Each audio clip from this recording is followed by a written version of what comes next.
Հարգելի ներկաներ, նախ շնորհակալ եմ ձեր ներկայության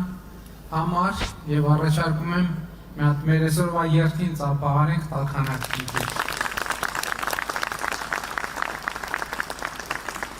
Դրանք տեսակ ծափահարեցիք աղավնիները տրան։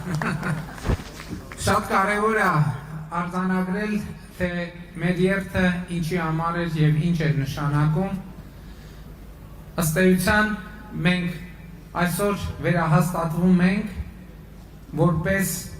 առաջինը քրիստոնեություն ընդունած պետություն եւ այսօրվա մեր քայլարշավը խորհրդանշում էր, որ մենք ի վերջո սկսել ենք քայլել մեր Փրկիչ Հիսուս Քրիստոսի նախանշած ուղով։ Ինչ նկատի ունեմ։ Հայաստանի այս առաքելական Սուրբ եկեղեցու պատարագի կարգում բազմիցս հնչում է հետևյալ նախադասությունը. եւ եւս խաղաղությամբ Աստծուն աղաչեցուք։ Այս գրաբար նախադասությունը թարգմանաբար նշանակում է եւ խաղաղության համար Աստծուն աղաչենք։ Շատ խորհրդանշական բան է տեղի ունեցել, որովհետեւ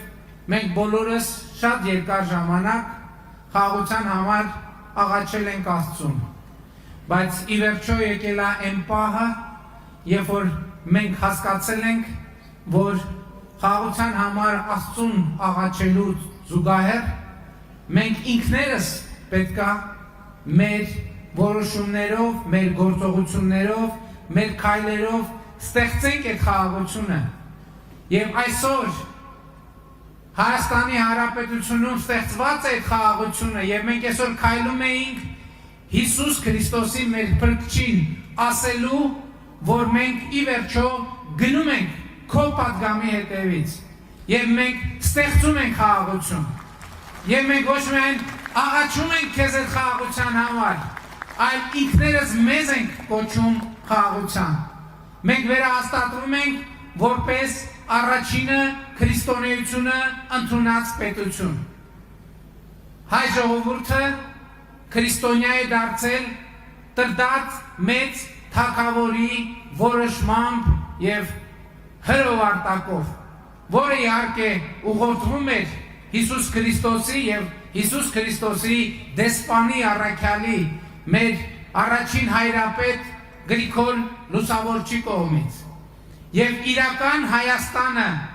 վերահաստատվում է որպես քրիստոնեական այդ արժեքների կրողը,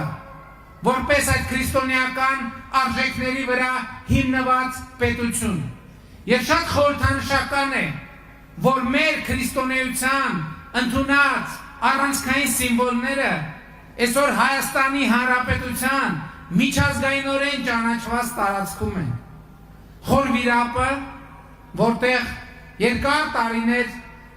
բանտարկված էր Գրիգոր Լուսավորիչը եւ Մայրաթորը, որը մեր հիմնվել է մեր ավանդության համաձայն միածնի, այսինքն Հիսուսի իջման վայրն է եւ որը տեսիլքով է ցույց տվել, թե որտեղ է պետք կառուցել մեր Մայրաթորը, մեր սրբության սրբոցը եւ վերջո մեր քրիստոնեական հենասյուները խորհրդանշում են այսօր նաև Հայաստանի Հանրապետությունը։ Եվ սրա մեջ շատ ուժեղ սիմվոլ եւ շատ ուժեղ պատգամ կա։